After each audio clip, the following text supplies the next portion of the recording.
نمرود اور حضرت ابراہیم علیہ السلام کی مکمل کہانی۔ بابل موجودہ عراق کا بادشاہ نمرود ایک ظالم اور جابر حکمران تھا۔ وہ نہ صرف اپنی طاقت کے نشے میں مست تھا بلکہ خدائی کا دعویٰ بھی کرتا تھا۔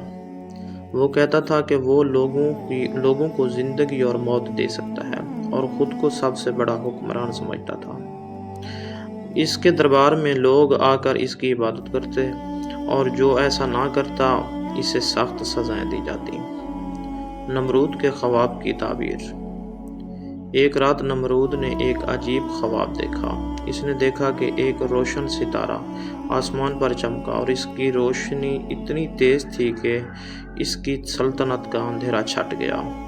اس نے اپنے درباری نجومیوں سے اس خواب کی تعبیر کی پوچھی۔ نجومیوں نے کہا، اے بادشاہ، تیری سلطنت میں ایک بچہ پیدا ہوگا جو تیری حکومت کو ختم کر دے گا۔ یہ سن کر نمرود نے حکم دیا کہ اس سال پیدا ہونے والے تمام بچوں کو قتل کر دیا جائے۔ حضرت ابراہیم علیہ السلام کی پیدائش اور پرورش۔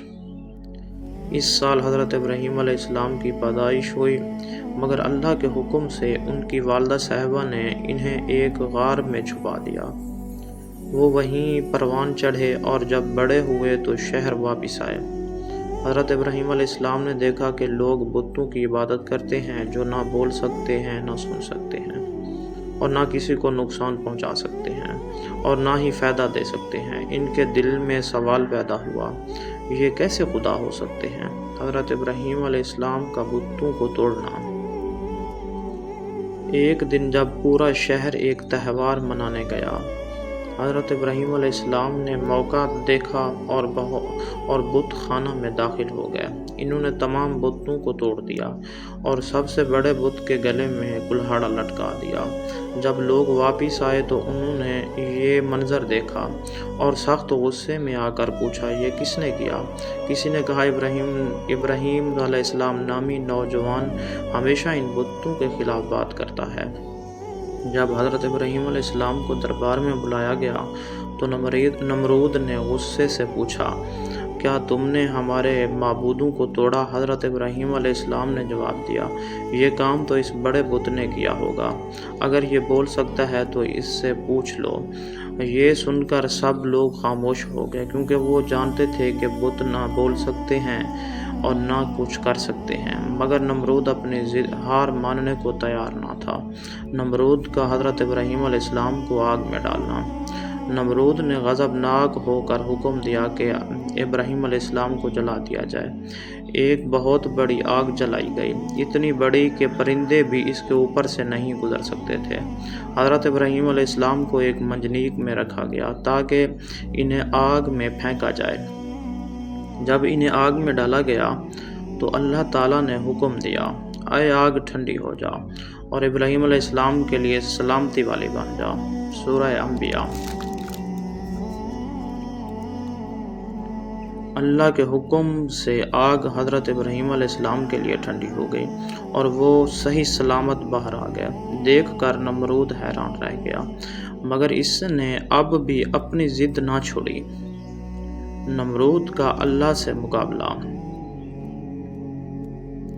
نمرود نے حضرت ابراہیم علیہ السلام سے کہا، تم کہتے ہو کہ تمہارا رب زندگی اور موت دے سکتا ہے، میں بھی ایسا کر سکتا ہوں۔ اس نے دو قیدیوں کو بلایا، ایک کو قتل کر دیا اور دوسرے کو آزاد کر دیا اور کہا، دیکھ میں نے بھی زندگی اور موت دی۔ حضرت ابراہیم علیہ السلام نے جواب دیا، میرا رب سورج کو مشرق سے نکالتا ہے، اگر تو خدا ہے تو اسے مغرب سے نکال کر دکھا۔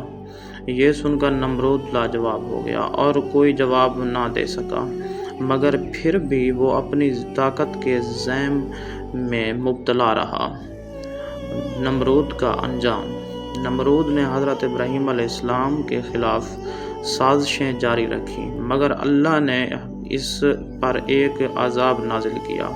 ایک چھوٹا سا مچھر اس کے دماغ میں داخل ہو گیا اور اسے مسلسل تکلیف دیتا رہا اور اپنا سر درد دیوار پر مارتا رہا، مگر کوئی علاج کارگر نہ ہوا۔